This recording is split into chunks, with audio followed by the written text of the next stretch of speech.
एक प्रसंग भक्तमाल में आता है श्री घाटम जी का, कि ये जन्म से जैसे किसी को संस्कार दिए जाते हैं भक्ति के, किसी को संस्कार दिए जाते हैं कार्यकलाप विविध प्रकार के, इनको संस्कार ही इसी बात का मिला हुआ था, चोरी करने का। और चोरी करने वाले में सारे अवगुण होते हैं। वो जरूरत पड़ी तो हिंसा भी कर सकता है, जरूरत पड़ी तो विविध प्रकार के और भी अपराध कर सकता है। संत समागम का कितना भारी प्रभाव होता है, घाटम जी के चरित्र में आता है कि ये मीणा जाति के थे, जयपुर राज्यांतर्गत ये खेड़ी ग्राम के निवासी थे। चोरी, डाका, लूटपाट ये इनका पारिवारिक पेशा था, कुल परंपरागत। जैसे पंडिताई का पेशा, जैसे वैश्य कुल का, जैसे स्वर्णकार का। तो यद्यपि जन्मे थे मीणा जाति में, खेड़ी ग्राम में, पर इनके बाबा पर बाबा भी यही करते चले आ रहे थे, चोरी का धंधा था। और वो बैठ के यही सिखाते थे किस हथकंडे से किसके कितने रुपए कैसे मारे जाते हैं। जन्म से ही चोरी के संस्कार थे, क्योंकि पिता भी चोर और बाबा भी चोर, कुल परंपरागत चोरी इनके यहाँ होती चली आ रही थी। एक बार ये वन में किसी को लूटने की तलाश में घूम रहे थे कि संयोगवश देखा कि किसी वृक्ष के नीचे रोमांचित होते हुए, अश्रु प्रवाहित करते हुए कोई संत बैठे हुए हैं। और वो संत भगवान श्री कृष्ण के ध्यान में मगन थे। नजदीक गए, ऐसे संत के दर्शन से तत्काल पाप नष्ट होते हैं। दर्श परस नाश, दर्शन से, स्पर्श से, संभाषण से तत्काल उसी क्षण। तीर्थों का लाभ तो बहुत काल में मिलता है, लेकिन देखो संतों के दर्शन का लाभ। देखा संत को, बड़ा हृदय में शीतलता दी, हृदय में बहुत अच्छा लगा। नजदीक गए, मन हुआ इनको प्रणाम करें। झुक करके प्रणाम, पहली बार किसी को प्रणाम किया। बड़े लंबे चौड़े तगड़े थे, पहली बार किसी को प्रणाम किया। संत ने देखा कोई आया हुआ है, दृष्टि डाली। महात्मा ने इनको देखा कि प्रणाम कर रहे हैं, बड़ा आनंद आया कि देखो इस जीव पर प्रभु की कृपा हुई है। यद्यपि ये जितने भी अवगुण है सबका सरदार है अवगुणों का, क्योंकि जो चोरी करेगा, लूटपाट करेगा, सब अवगुण अपने आप आ जाते हैं उसमें। दृष्टि पड़ते ही घाटम जी के हृदय में बात आने लगी कि ये कौन सा सुख है जिस सुख में इनके अश्रु प्रवाहित हो रहे, रोमांच हो रहा, और एकांत वृक्ष के नीचे न कोई भोग सामग्री है, न कोई व्यवस्था है, कोई है ऐसा महान सुख जिस सुख में लगे हुए हैं। मैं कौन से सुख में लगा हूं और ये किस सुख में लगे हुए, ऐसा अंदर से चिंतन चलने लगा। महात्मा जी ने कहा बैठ जाओ, जल्दी तो नहीं है। बोले अब हमारा कार्य जो उसमें सब जल्दी ही जल्दी रहता है, पर आप कह रहे हैं तो बैठ जाते हैं। समीप बैठ गए। कहा देखो बेटा, जीवन बहुत कीमती है, इस जीवन को सदैव भगवत चरणारविंद में लगाना चाहिए, कोई असत कार्य नहीं करना चाहिए। क्या करते हो?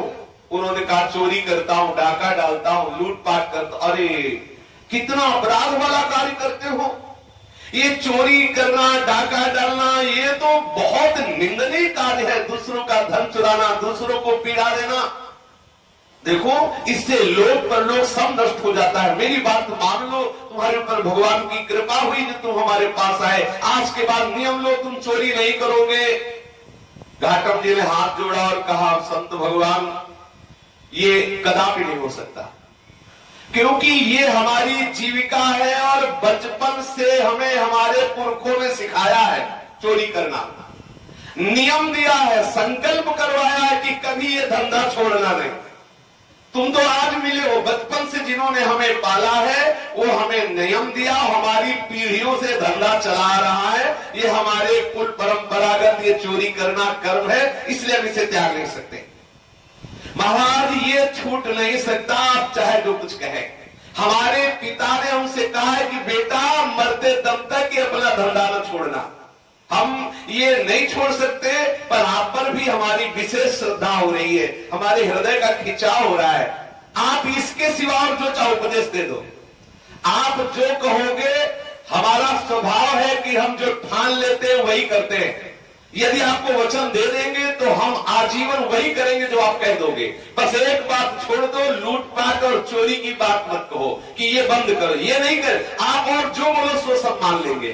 संत भगवान ने कहा कि यदि ऐसी बात है तुम चोरी छोड़ नहीं सकते तो ठीक है, हम भी कहते हैं चोरी करो, लेकिन तुम 4 बात हमारी मान लो। पहली बात, सदैव सत्य बोलना। देखो संतों की कैसी करुणा बरसती है। बोले तुम करो लूटपाट, चोरी करो, पर 4 बात हमारी मान लो। बोले हाँ, एक बात नहीं मानूंगा, केवल ये कि चोरी बंद नहीं करूंगा, और आप 10 बोलो तो मान लूंगा। बोले पहली बात है कि आप सदैव सत्य बोलना, और दूसरी बात यह है कि साधु सेवा में रुचि रखो। कभी कोई संत दिखाई दे तो प्रणाम करो, आदर से नम्रता से बात करो। कभी तुम्हारे घर आ जाए तो उसे भूखा मत जाने दो, उसको जल पिलाओ, भोजन पवाओ, उसकी सेवा शुश्रूषा करो। दूसरी बात है साधु सेवा। और तीसरी बात है कि आज के बाद बिना प्रभु को अर्पण किए हुए ना जल पाना ना अन्न पाना। और चौथी बात है, कहीं भी अगर भगवान की आरती हो रही हो तो बिना आरती दर्शन किए जाना नहीं। देखो कितनी सुंदर बात है। सदैव सत्य बोलना, बन गए सत्य बोल, सत्य का जो आश्रय ले लिया तो सच्चिदानंद में तो उसकी चित्तवृत्ति लगी जाएगी। जो दूसरी बात साधु सेवा करने का भाव है, ये वो सिद्ध औषधि है भवरोग की। साधु सेवा जिसने करना, पर है बड़ा कठिन। संत सेवा का निर्वाह कर ले जाए, बहुत कठिन बात है, बहुत ही कठिन बात है। क्योंकि बड़े विचित्र विचित्र कोटि के दृश्य आते हैं और भगवान भी परीक्षा लेते हैं। कोई भी संत समागम से सुधर सकता है। तो घाटम जी को दूसरी बात कही कि आप सदैव साधु सेवा करना। पहली बात कि सत्य बोलना, दूसरी बात सदैव साधु सेवा करना, और तीसरी बात बिना प्रभु को अर्पित किए हुए ना पाना। ऐसा करना चाहिए। बिना भगवान को प्रभु को अर्पित किए हुए कुछ भी मत पाओ। यदि जल भी पीना है तो राधा वल्लभ लाल की जय बोलकर अर्पित करके ही पाओ। जो भी पाना है, कभी अगर ऐसा अवसर है कि प्रगट में ठाकुर आपके पास नहीं विराजमान है तो एक क्षण के लिए रुकिए और प्रभु का नाम कीर्तन कीजिए, 2-4 नाम बोलकर प्रभु को भाव से अर्पित कीजिए, फिर पाइए। और भी सच्ची बात यह है कि किशमिश आदि का भोग लगा के प्रसाद पास रखिए। यदि आप कहीं बाहर पाते, 2 किशमिश का प्रसाद भोग कर डाल दिया उसमें, वो प्रसाद स्वरूप फिर पा ली। अमनिया पाइए ही नहीं, भगवत अर्पित करके पाइए। यदि आपको इसी जन्म में भगवत प्रेम प्राप्त करना है, भगवत प्राप्ति करनी। चौथी बात है आरती का दर्शन। देखो इसमें संप्रदायवाद की बात नहीं, किसी भी ठाकुर की आरती हो रही हो तो 2 कदम रुक जाओ और आरती 1-2 बार का दर्शन करके प्रणाम करके अपने इष्ट का नाम लेते हुए चले जाओ। और हेलना नहीं करनी चाहिए। सब प्रभु यार, मानो कहीं आरती हो रही ठाकुर की और आपकी अरे क्या आरती नहीं, कम से अगर वाहन में हो तो उतर जाओ, 1 सेकेंड के लिए उतर कर सर झुकाओ, दृष्टि भरकर आरती को देखो और चल दो। 4 नियम दिए संत भगवान ने। सत्य बोलना, साधु सेवा करना, बिना अर्पित किए हुए कुछ पाना नहीं, और भगवान की कहीं आरती हो रही तो उसके दर्शन करना। घाटम जी ने संत भगवान को प्रणाम किया और कहा, गुरुदेव जीवन भर इन 4 बातों को मैं पालूंगा। अब तो ये लूट पाट करके धन लाते, उस धन से साधु सेवा करते और फिर जो बचता उससे परिवार को पवाते। एक दिन संत जनों की जमात घर पर आई तो इन्होंने तत्काल ही उठकर संतों को दंडवत प्रणाम किया, सभी को सुंदर बैठने के आसन दिए और सोचा कि अब घर में कुछ पाने का है कि नहीं, देखा तो है नहीं। बोले अब क्या करें। वहां से निकले, बाजार में गए, कुछ दुकानदारों से उधार मांगने की चेष्टा की, लेकिन उन्होंने मना कर दिया। तो उस समय गेहूं की फसल कट रही थी, किसान गेहूं को मारकर सुंदर सुंदर रास लगाए हुए थे।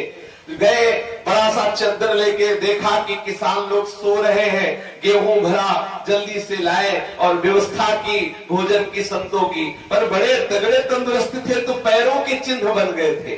साधु को पवाते समय सोच रहे थे कि अब तो फंसेंगे ही, क्योंकि जब किसान जगेंगे, पैरों के चिन्ह देखेंगे तो अपने आप हम प्रसिद्ध है, समझ में आ जाएगा कि घाटम जी के पैर हैं, हम पकड़े जाएंगे। जैसे जैसे संत जन वो प्रसाद पा रहे थे, वैसे ही बादल चढ़ा, बड़ी धूल भरी आंधी और फिर वर्षा हो गई। उनके वो जो पैरों के चिन्ह थे मिट गए। ये बात देख के घाटम जी को और विश्वास हुआ कि साधु सेवा हमें कभी फंसने भी नहीं देगी। बड़ा उनके हृदय में आनंद हुआ, संत सेवा के प्रति और श्रद्धा हुई। ऐसे ही एक बार आपके वो गुरुदेव भगवान जिन्होंने 4 उपदेश किए थे, कोई उत्सव था, तो ये सिद्धांत है कि गुरु जी के पास जाए तो जो भी हो दुर्वा अंकुर फल पुष्प आदि लेके जाना चाहिए, खाली हाथ नहीं जाना चाहिए, ऐसा विधान है। घाटम जी ने सोचा कि गुरुदेव के पास क्या ले जाएं। अब गुरुदेव के पास सेवा पहुंचानी चाहिए, उत्सव है, पर हमारे पास तो इस समय कुछ है नहीं। आपके पास एक पैसा भी नहीं था। आपने निश्चय किया कि अभी अभी चोरी करते हैं रात्रि में और सुबह गुरुदेव भगवान के यहाँ सेवा में दे देंगे। इन्होंने एक फौजी सिपाही का वेश बनाया और एक राजा के अस्तबल में प्रवेश कर गए। रात्रि का समय पहरेदार ने आवाज दी, कौन है? तो गुरुजी ने कहा था सत्य बोलना। तो इन्होंने कहा चोर। पहरेदार ने सोचा चोर होगा तो चोर काहे को कहेगा, कोई ये राजा का पर्सनल आदमी है, तभी ये विनोद में निर्भय होकर कह रहा है कि चोर है। सिपाही के वेश में थे ही, सुंदर जो राजा के घोड़े थे उनमें से एक बढ़िया घोड़ा लिया और उस पर सवार होकर के निकले। आपकी वेशभूषा देख करके पहरेदारों ने फिर पुनः इनको नहीं रोका। अब ये एक उत्तम प्रजाति का घोड़ा लेकर उस पे आरूढ़ होकर बड़ी शान से ठसक से निकले तो किसी की हिम्मत ही नहीं पड़ी कि कोई संशय कर सके। अब रात्रि का समय था, वहां से चले, सोचा कि घोड़े को कहीं बेच देंगे। प्रातः काल ब्रह्म मुहूर्त में मंगला आरती ठाकुर की हो रही थी। उन्होंने सोचा कि गुरु जी की आज्ञा है कि आरती हो तो जरूर दर्शन करना चाहिए, तो घोड़े को बांध दिया और आरती के दर्शन करने के लिए गए। तो पहरेदारों को पता चला कि वो तो घोड़ा लेके बाहर गया है और राजा का कोई आदमी होता तो सबको सूचना होती। इसका मतलब वो वास्तविक चोर ही था जो बोल के गया कि मैं चोर हूं। अब तो राज सैनिकों ने पीछा किया और वहां आए जहां पेड़ से एक घोड़ा बांधकर घाटम जी आरती का दर्शन करने गए थे। सिपाहियों ने देखा घोड़ा तो वही था, पेड़ से बना हुआ, परंतु उसका रंग बदल गया। देखो ठाकुर जी के प्रेमी भक्तों की आज्ञा पालन करने से कैसे चमत्कार होते हैं। उसका रंग बदल गया, श्याम रंग का घोड़ा श्वेत रंग का हो गया। सिपाही वहां घेरे खड़े कि घोड़ा तो यही है पर वो तो सांवला था, ये सफेद कैसे हो गया। इतने में आरती के दर्शन करके दंडवत प्रणाम करके चरणामृत लेके घाटम जी मंदिर से बाहर आए। सिपाहियों ने पूछा कि ये घोड़ा वही है जो तुम रात्रि में चुरा कर लाए? सत्य बोलना था। बोले हाँ मैं वही चोर हूं जो घोड़ा चुरा के लाया, पर वो घोड़ा तो सांवला था, ये सफेद कैसे हो गया? बोले ठाकुर जी जाने। हमारे गुरु जी ने कहा था आरती दर्शन करना, हम आरती दर्शन के लिए गए, इतने में ये घोड़ा सफेद हो गया, हमें पता नहीं, ये गुरु जी का ही कोई चमत्कार है। ये बात सुनकर सिपाहियों ने आश्चर्यचकित होकर घाटम जी को साथ लिया और घोड़े को साथ लिया और राजा के पास जाकर बताया कि ऐसी ऐसी बात है। घाटम जी की सत्यवादिता और गुरु वचनों पर दृढ़ निष्ठा देख करके राजा बहुत प्रभावित हुआ कि तुम वास्तविक चोर हो पर सत्य बोलते हो और संत आज्ञा का पालन करते हो, इसीलिए घोड़े का रंग बदल गया। जो प्रभु अपने जन के लिए ऐसा कर सकते हैं तो निश्चित हमारे ऊपर उनकी कृपा होनी चाहिए। हमारे ऊपर कृपा तभी होगी जब हम आपका सम्मान करें, क्योंकि आप ऐसे भक्त हैं। विशेष विशेष संपत्ति उनके नाम कर दी, घाटम जी के नाम। काफी संपत्ति लेकर के गुरु चरणों में दर्शन करने के लिए गए। गुरु जी पर अपार श्रद्धा घाटम जी की कि मुझ जैसे नीच चोरी करने वाले को भी राजा से जहां दंड मिलना चाहिए वहां सम्मान मिला। ये गए और गुरु जी को भेंट समर्पित की, उत्सव में सम्मिलित हुए और निश्चय कर लिया। फिर गुरुदेव से कहा, हे गुरु जी, जो आपने पहले बार मना किया था कि चोरी ना करना, आज मैं अपने आप से नियम लेता हूं कि जीवन में कभी चोरी नहीं करूंगा। आपकी कृपा से मुझे बोध हो गया कि मैं बहुत गलत कार्य करता था। निश्चय कर लिया मन में कि कभी चोरी नहीं करूंगा। अब तो काफी दिन हो गए सत्संग करते, साधु सेवा करते। अब उनके मन में ठाकुर जी के प्रति ललक हुई कि यार कैसे ठाकुर होते, कभी मिले तो।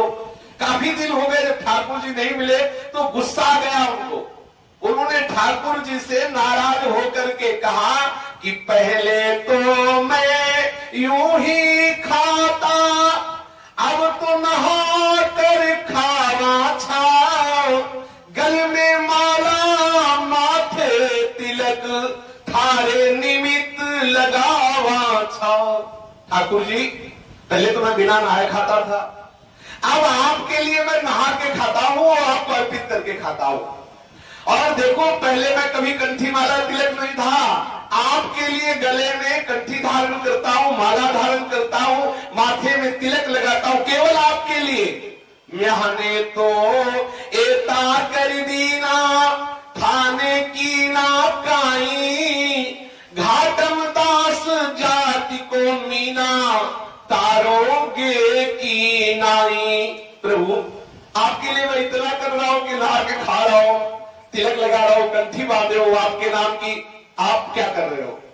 आप हमारे लिए क्या कर रहे हो? मैं जाति मीना जाति में पैदा हुआ हूं कि आप हमें दर्शन देंगे क्या? हे करुणा निधान, हे संसार से उद्धार करने वाले, क्या आप कभी मेरे नेत्रों के सामने आओगे? प्रभु इनकी ये बात सुनते ही तत्काल प्रकट हो गए। न जाने कौन से गुण पर दयानिधि रीझ जाते हैं। संतों के वचनों को सत्य करने के लिए सदैव प्रभु तत्पर रहते हैं। घाटम जी ने संत की शरण ली, ऐसा भाव प्रकट किया तो ठाकुर जी प्रकट हो गए, उनको दर्शन दिया। दर्शन पाकर महाआनंद में निमग्न घाटम जी परम भागवत बन गए। सत्संग के प्रभाव से देखो घाटम जी का जीवन पहले कैसा था और अब कैसा। उन्होंने स्वयं कहा है, प्रथम ये विचारे आज कहाँ घात मारे, अब ये उर्धारे साधु जन कब पधारे। पहले तो मैं सोचता रहता था आज कहाँ रात्रि में जाके हमला बोलना है, कहाँ चोरी करना है, और अब ये सोचता रहता हूँ कि कौन से साधु कब पधारे, कैसे उनकी सेवा में मैं मगन हूँ। प्रथम बल फिराते लूटी के माल खाते, अब जनन का बुलाते छीन के झूठ खाते। कितना परिवर्तन! पहले तो मैं वन वन में भटकता था लूटने के लिए, कहां से माल खींच लूं, और अब मैं संतों को पवा के उनकी जूठन पाने की लालसा रखता हूं, उनकी जूठन को छीन कर पाता हूं।